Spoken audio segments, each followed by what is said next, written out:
This is heaven. This is heaven. You conscious of that?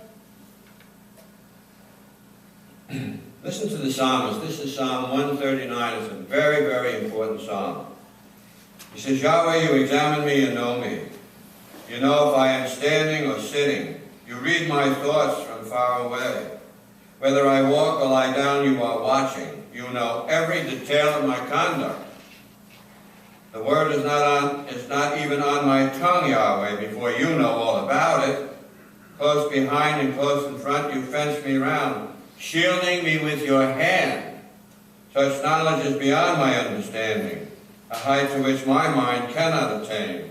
How many of us really believe that God is so close that he shields us with his hand? That he's personally involved in our lives, moves us around, changes our jobs, brings people into our lives, takes people out of our lives? We're not conscious of that. It's only in retrospect sometimes, and it's rare, a person will say they've had an experience of God.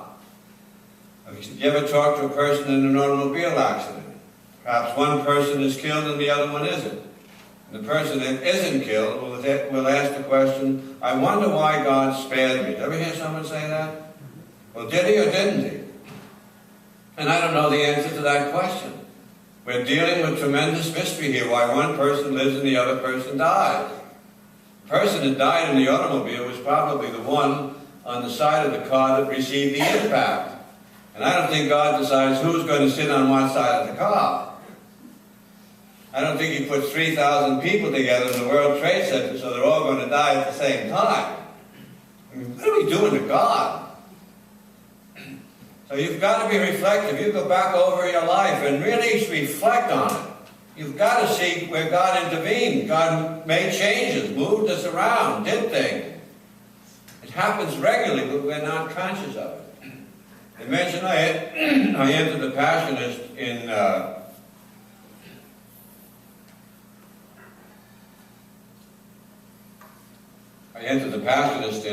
gin. Just wanted to see if you were awake out there. But I entered the Passionist in 59. I was ordained in 67, which was just before, during, and after the Second Vatican Council. And you would not believe the confusion in seminaries at that time. I mean, professors were arguing with professors. Textbooks would change right in the middle of the semester. And I'm convinced it was in the midst of all of that confusion that I got ordained to the priesthood. I'm not exaggerating. I was taking a final exam in moral theology.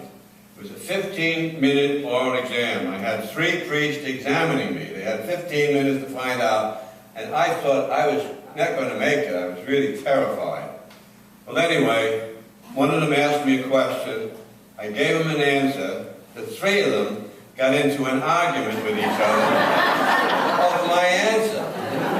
They used the whole 15 minutes arguing. Somebody rang a bell, and I passed the exam. I'm not exaggerating. We're looking at a miracle up here, believe me.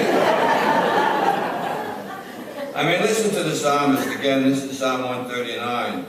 It was you who created my inmost self and put me together in my mother's womb.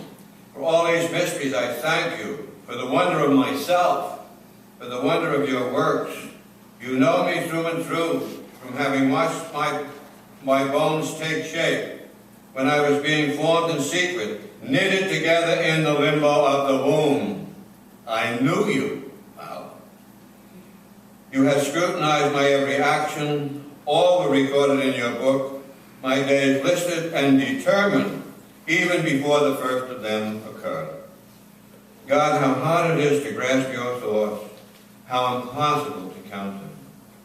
And I'm not preaching predestination here. We're not predestined.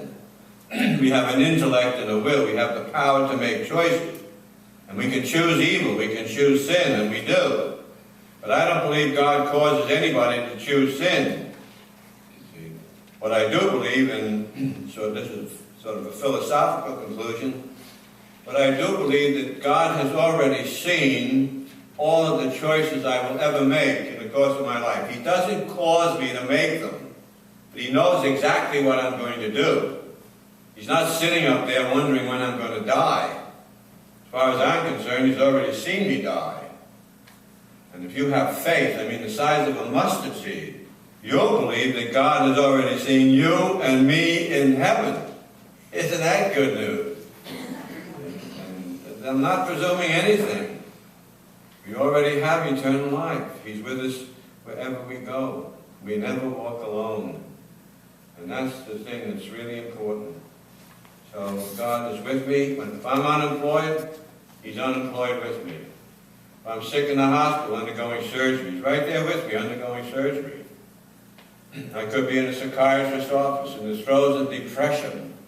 He's right there with me in depression. When I'm dying, He's going to be right there with me. And when I rise, watch out.